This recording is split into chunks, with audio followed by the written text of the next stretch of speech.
Film के start में हम एक छोटी बच्ची को देखते हैं जिसे किसी ने कैद कर रखा था। उसकी आंख खुलती है तो अपने साथ पड़ी एक डेड बॉडी को देखकर बहुत बुरी तरह डर जाती है, क्योंकि डेड बॉडी की हालत बहुत ज्यादा खराब थी। वो कमरा जला हुआ सा और अबैंडन्ड लग रहा था। बच्ची अपने हाथ छुड़वाने की कोशिश करती है। अचानक उसे वहाँ किसी के आने की आवाज आती है तो वो क्लोजेट में छुप जाती है। कमरे में एक क्रीपी सी औरत आती है जिसका एक पाँव टूटा हुआ था और वो पाँव घसीट कर चल रही थी। अंदर आकर वो बच्ची को ढूंढने लगती है और जब वो क्लोजेट के पास जाती है तो बच्ची उसे गिरा कर वहाँ से भागने की कोशिश करती है, मगर औरत उसे पकड़ लेती है और चाकू मारने लगती है, जिससे बचकर बच्ची दोबारा भाग जाती है और चाकू औरत के अपने हाथ पर लग जाता है। लेकिन बाहर का दरवाजा बंद था और पीछे वो औरत आ जाती है तो बच्ची एक और रास्ते से भागने लगती है, मगर पकड़ी जाती है। दोबारा होश में आने पर वो खुद को डाइनिंग चेयर पर बंधा हुआ पाती है। उसके आसपास और बच्चे भी थे जिनकी आंखें उस औरत ने निकाल दी थी। बच्ची डरकर जोर जोर से चिल्लाने लगती है और उसकी आवाज सुनकर कुछ लोग उस घर में आ जाते हैं, क्योंकि उन्हें लगता था कि उस औरत चाबा ने बच्चों को किडनैप किया हुआ है। उन लोगों में उस बच्ची पैंग का बाप भी होता है। जब वो सब बच्चों के पास पहुँचते हैं तो उनकी हालत देखकर बहुत ज्यादा गुस्से में आ जाते हैं, क्योंकि वो सब लोग उन बच्चों के पेरेंट्स थे। एक बच्ची की माँ उस औरत के मुंह पर चाकू से बहुत सारे कट्स लगा देती है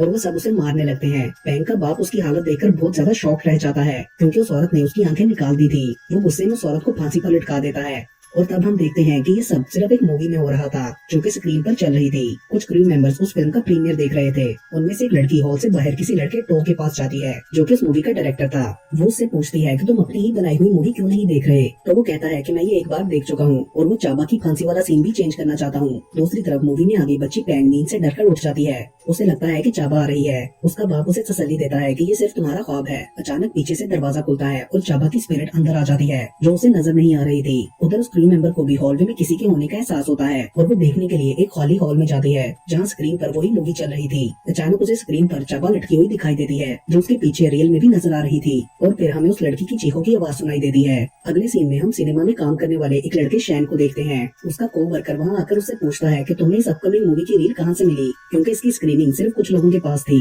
क्या तुम्हें हॉरर मूवीज बहुत पसंद है? जिस पर शैन कहता है कि मुझे हॉरर मूवीज बिल्कुल नहीं पसंद, इसलिए मैंने ये मूवी नहीं देखी। उस मूवी का नाम था रिवेंजफुल स्पिरिट। उसके बाद वहाँ एक और लड़का यॉर्ड आता है और वो दोनों उस मूवी की रील्स को दूसरी मूवी हॉन्टिंग हेल से एक्सचेंज कर देते हैं। असल में वो दोनों उस मूवी रिवेंजफुल स्पिरिट को रिलीज से पहले लीक करने वाले थे ताकि उसकी पायरेसी हो सके। शैन को ये सब ठीक नहीं लग रहा था, मगर यॉर्ड उसे उसके हिस्से के पैसे देकर चुप करवा देता है और कहता है कि बाकी के पैसे इस मूवी की कॉपी बनने के बाद मिल जाएंगे, और यॉर्ड वो रील्स ले जाता है। अगले सीन में शैन लॉकर रूम में होता है जहाँ एक लड़की सॉम आती है। शैन उससे बात करने की कोशिश करता है मगर वो उसे लिफ्ट नहीं करवाती। सॉम का आज बर्थडे था इसलिए शैन उसे विश करता है। तभी वहाँ यॉर्ड भी आ जाता है और शैन उसे इशारे से सॉम की बर्थडे का बताता है। फिर सॉम लॉकर रूम से बाहर निकल जाती है और हॉलवे में उसे चाबा की स्पिरिट नजर आती है और अचानक एक एक करके सब लाइट्स बंद होने लगती हैं और स्पिरिट आहिस्ता आहिस्ता उसकी तरफ बढ़ने लगती है। तो सॉम भागकर वापस लॉकर रूम की तरफ जाती है और जोर जोर से दरवाजा नॉक करने लगती है। अंदर से वो लोग उसे सरप्राइज देने के लिए केक लेकर देर से दरवाजा खोलते हैं तो सॉम गुस्से में यॉर्ड के मुंह पर पंच मार देती है। असल में सॉम की कोवर्कर उसे चाबा के कॉस्ट्यूम पहनकर डरा रही थी। उसके बाद शैन और यॉर्ड सॉम को सरप्राइज पार्टी देते हैं। यॉर्ड सॉम का भाई था और वो उसे थैंक्स कहती है, जिस पर यॉर्ड बोलता है कि मुझे तुम्हारी बर्थडे का शैन ने बताया। असल में सॉम और शैन रिलेशन में थे, लेकिन अब सॉम उससे नाराज थी जिस वजह से वो शैन को इग्नोर कर रही थी, लेकिन शैन उसे मनाना चाहता था। अगले सीन में शैन और यॉर्ड सिनेमा में होते हैं और यॉर्ड रिवेंजफुल स्पिरिट मूवी की कॉपी बनाने लगता है। इसके लिए वो शैन को मूवी प्ले करने के लिए कहता है। शैन को डर लग रहा था लेकिन वो फिर भी मूवी चला देता है। फिर उसे एक बिल को देखते हुए पुराना ख्याल आता है जहाँ हमें फ्लैशबैक से पता चलता है कि शैन ड्रग्स लेता था और एक दिन वो सॉम की घड़ी बेचने लगा था जिस पर सॉम और उसकी लड़ाई हुई थी और घड़ी भी टूट गई थी। सॉम इस वजह से उससे नाराज हो गई थी। शैन को वो घड़ी ठीक करवाने के लिए पैसों की जरूरत थी, इसलिए वो यॉर्ड के कहने पर ये पायरेसी वाला काम कर रहा था। अगले सीन में जब अचानक से शैन की आंख खुलती है तो वो देखता है कि काफी टाइम हो गया है और उसे यॉर्ड भी हॉल में नजर नहीं आता। शैन हॉल में चेक करने जाता है तो उसे यॉर्ड का कैमरा मिलता है। शैन रिकॉर्डिंग देखने लगता है, मगर तभी वहाँ एक और कोवर्कर लड़की आकर पूछती है कि तुम यहाँ क्या कर रहे हो। शैन बोलता है कि मैं अपनी कोई चीज लेने के लिए आया था जो इधर गिर गई थी। वो लड़की उससे यॉर्ड का भी पूछती है और बताती है कि कल उसने गलत मूवी की रील्स पहुंचाई थी और अब हमें फिक्र है कि असल वाली मूवी की पायरेसी ना हो जाए। मगर शैन उसे कोई जवाब नहीं देता और कैमरा लेकर एक रूम में चला जाता है। उसे कैमरे में यॉर्ड की रिकॉर्डिंग मिलती है कि वो किसी चीज से डर रहा था। उसके बाद शैन यॉर्ड को ढूंढने के लिए उसके घर जाता है। दरवाजा खुद ही खुल जाता है और अंदर जाने पर भी यॉर्ड कहीं नहीं होता, मगर वहाँ शैन को एक पाँव और घसीटने के निशान अलमारी तक जाते हुए नजर आते हैं, लेकिन अलमारी में भी कुछ नहीं होता। उसके बाद बाहर शैन को वो लड़का मिलता है जिसके कहने पर वो लोग मूवी की पायरेसी कर रहे थे। वो शैन पर यॉर्ड के गायब होने के लिए गुस्सा करता है और हर हाल में मूवी की कॉपी देने का कहता है, क्योंकि उसे फिल्म की रिलीज से पहले उसकी पायरेटेड डीवीडी सेल करनी थी। तो शैन ना चाहते हुए भी खुद उस मूवी की कॉपी बनाने के लिए जाता है। मूवी देखते हुए उसे चाबा के पाँव के निशान नजर आते हैं जैसे उसने यॉर्ड के घर पर देखे थे। तो वो घबरा जाता है और यॉर्ड के मोबाइल पर कॉल करने लगता है। तभी बेल रिंग की आवाज हॉल के अंदर से ही आने लगती है और अचानक से वो देखता है कि यॉर्ड स्क्रीन के अंदर है और मोबाइल उसके हाथ में है। उन बच्चों की तरह यॉर्ड की भी आंखें निकली हुई थी। शैन डरकर वहाँ से बाहर आ जाता है। हॉलवे में उसे चाबा की स्पिरिट नजर आती है। वो डरकर भाग जाता है और पार्किंग में पहुंचकर उसे अपने पीछे किसी और के आने का भी एहसास होता है, लेकिन उसे कोई नजर नहीं आता। और फिर हम देखते हैं कि चाबा शैन के कंधे पर बैठी है। वो बैग को नहीं बल्कि चाबा को अपने साथ लेकर वहाँ से भाग जाता है। अगले सीन में घर पर शैन को बाथरूम से आवाज आती है। वो देखने के लिए जाता है तो वहाँ वही पाँव के निशान नजर आते हैं और कोई लेडी पर्दे के पीछे अपनी बाल कंघी कर रही थी। शैन पर्दा हटाता है तो वहाँ कोई नहीं होता, मगर उसे उधर एक ब्रश पड़ा हुआ नजर आता है जिस पर बाल भी लगे हुए थे। ये देखकर शैन बुरी तरह डर जाता है। अगले दिन वो सिनेमा जाकर देखता है कि वहाँ ऑनर सब लोगों से यॉर्ड का पूछ रहे हैं, क्योंकि उन्हें वो फिल्म नहीं मिल रही थी। तो वो छुप जाता है। उसके बाद वो सॉम वगैरह के पास जाता है जो रिवेंजफुल स्पिरिट मूवी का पोस्टर लगा रही थी। सॉम की दोस्त उसे शैन को माफ कर देने का कहती है और बोलती है कि वो चला जाएगा तो तुम पछताओगी। पोस्टर लगाने के बाद शैन को पता चलता है कि ये मूवी एक सच्ची कहानी पर बेस्ड है। तो वो यॉर्ड की रिकॉर्डिंग को दोबारा से देखता है। गौर से देखने पर उसे वहाँ चाबा की स्पिरिट नजर आती है और वो समझ जाता है कि यॉर्ड उसी से डर रहा था और उसी स्पिरिट ने ही उसे मारा है। ये देखकर शैन बहुत ज्यादा परेशान हो जाता है। अचानक से उसे विंडो से हॉल में लोगों के दरमियान भी चाबा बैठी दिखाई देती है, लेकिन चेक करने पर ऐसा कुछ नहीं होता। वो मूवी देखने के बाद शैन को हर जगह चाबा दिखाई दे रही थी। सॉम को शैन का बिहेवियर कुछ अजीब लगता है और वो उसके पास जाती है और कैमरा देखने लगती है। शैन उसे कैमरा ले लेता है। सॉम पूछती है कि तुमने इस मूवी की कॉपी क्यों की और यॉर्ड कहाँ है? तो शैन बताता है कि यॉर्ड मर चुका है, मैंने मूवी के अंदर उसकी डेड बॉडी देखी है। सॉम को यकीन नहीं आता तो शैन उसे यॉर्ड की रिकॉर्डिंग दिखाता है और बताता है कि जब से मैंने ये मूवी देखी है मुझे हर जगह उस औरत का भूत नजर आ रहा है, जैसे वो रियल में हो। शैन सॉम को भी मूवी देखने से रोकता है, जिस पर वो गुस्सा होकर वहाँ से चली जाती है और बाद में वो यॉर्ड को कॉल करने की कोशिश करती है, मगर फोन नहीं मिलता। अगले सीन में शैन हॉल में बैठा होता है तो उसका एक कोवर्कर सॉम की घड़ी देता है, जिसे ठीक करवाने के लिए शैन ने उसे कहा था। और अचानक से शैन को उसकी जगह चाबा बैठी नजर आती है। वो डरकर वहाँ से भाग जाता है, मगर हॉलवे में दोबारा उसे वो अपने सामने दिखाई देती है, जो अपना मुंह खींचकर काट लेती है। शैन डरकर चीखने लगता है और भागकर लिफ्ट में जाता है, मगर अचानक से लिफ्ट रुक जाती है और अंधेरा हो जाता है। शैन को वहाँ भी चाबा नजर आती है और वो बेहोश हो जाता है। लिफ्ट खुलने पर सॉम की दोस्त देखती है कि शैन की हालत बहुत खराब है। वो बुरी तरह डरा हुआ था और शॉक की हालत में था। उसके बाद सॉम अपनी दोस्त के बताने पर शैन को देखने उसके घर जाती है। उसे लगता था कि शैन की ये हालत ड्रग्स की ओवरडोज की वजह से हुई है, मगर उसे पता चलता है कि उनके ब्रेकअप के बाद से शैन ड्रग्स छोड़ चुका था।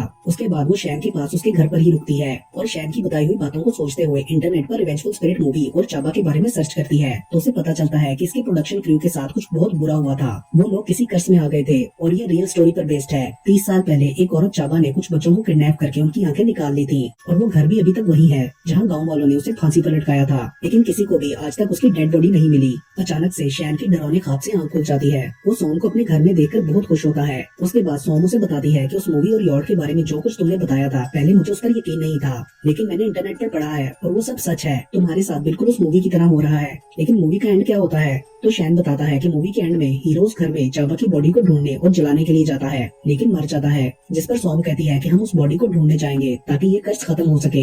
अगले दिन वो दोनों चाबा के घर जाने के लिए निकलते हैं और लोगों से पूछते हुए उस घर तक पहुंच जाते हैं। रास्ते में सॉम उस इलाके के ऐसे बहुत से लोगों को देखती है जिनकी आंखें नहीं थी। घर की हालत अंदर से बहुत खराब थी। अचानक एक सीलिंग फैन शैन पर गिरता है और वो फ्लोर के नीचे गिरकर बेहोश हो जाता है। होश में आने पर वो देखता है कि ये वही रूम है जहाँ चाबा ने बच्चों को रखा था। उसे वहाँ रस्सी भी नजर आती है और चाबा की उसके बच्चों के साथ एक फोटो भी मिलती है। अचानक एक दरवाजे के पीछे से सॉम आकर शैन का हाथ पकड़कर वहाँ से ले जाने लगती है। तो शैन देखता है कि असली सॉम तो ऊपर खड़ी उसे आवाज दे रही है, मतलब वो चाबा थी जिसने शैन का हाथ बहुत जोर से पकड़ रखा था। शैन अपना हाथ छुड़वाने की कोशिश करता है तो उसे सॉम की शक्ल में चाबा नजर आती है और वो डरकर बेहोश हो जाता है। होश में आने पर सॉम उसके पास होती है और वो लोगों की मदद से उसे हॉस्पिटल ले जाती है। शैन की हाथ की हड्डी टूट गई थी। वो बहुत परेशान था और बोलता है कि मैं भी मर जाऊंगा। वो सॉम से कहता है कि मैं तुम्हारी घड़ी ले आया था जो दोबारा टूट गई और इस बार मैं इसे ठीक नहीं करवा पाऊंगा। वहाँ डॉक्टर उनसे पूछता है कि तुम लोग उस घर में क्या कर रहे थे। वो बोलते हैं कि हम चाबा की डेथ स्टोरी पर न्यूज बनाने के लिए आए थे, मगर डॉक्टर उन्हें बताता है कि चाबा मरी नहीं है बल्कि इसी हॉस्पिटल में है। वो कहता है कि फांसी पर लटका देने के बाद गाँव वाले ये सोचकर चले गए थे कि वो मर गई है, मगर पुलिस ने आकर उसे बचा लिया था।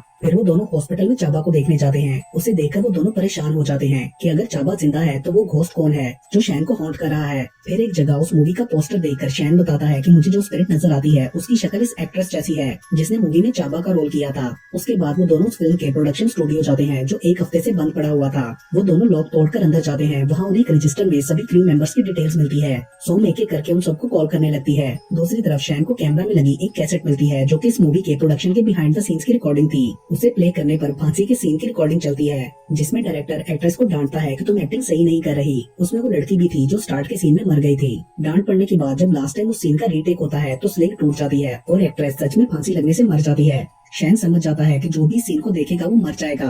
वो ये सब सॉन्ग को बताता है और उसे छोड़कर वापस सिनेमा जाता है। वहाँ वो पायरेटेड डीवीडीज वाले लड़के उसके पीछे लग जाते हैं, मगर शैन उनसे बचकर अंदर चला जाता है और उस मूवी की टेप्स को निकालकर जला देता है। लेकिन बाहर निकलने पर उसके साथ वही पहले वाला सीन दोबारा रिपीट होता है। वो दोबारा भागकर अंदर जाता है और टेप को निकालकर फिर से आग लगा देता है, मगर वापस बाहर जाने पर फिर से वही सब होता है। तो अब की बार शैन गुस्से में उस लड़के को मारने लगता है, लेकिन अचानक से देखता है कि वो लड़के को नहीं बल्कि चाबा को मार रहा था। तो वो डरकर वहाँ से भागने लगता है। आगे सब स्क्रीन पर वही फांसी वाला सीन चलने लगता है। भागकर आगे जाने पर उसे सॉन्ग नजर आती है जो उसकी बात सुने बगैर हॉल में चली जाती है। असल में वो स्पिरिट थी। शैन भी उसके पीछे चला जाता है। दूसरी तरफ रियल में भी सॉन्ग वहाँ आ जाती है और शैन के पीछे उस हॉल में जाने की कोशिश करती है, मगर दरवाजा बंद था। शैन को अंदर सॉन्ग कहीं नजर नहीं आती और स्क्रीन पर वही फांसी वाला सीन चल रहा था, जिसमें से चाबा गायब होकर रियल में शैन के सामने आ जाती है और उसका गला दबाने लगती है। उससे किसी तरह बचकर शैन भाग जाता है और एक रूम में छुप जाता है, मगर वो उस रूम में पहुंच जाता है जहाँ मूवी की शूटिंग हुई थी। शैन वापस जाने की कोशिश करता है, मगर दरवाजा गायब हो चुका था। दूसरी तरफ सॉन्ग हॉल में पहुंच जाती है, जहाँ उसे शैन स्क्रीन पर मूवी के अंदर नजर आने लगता है।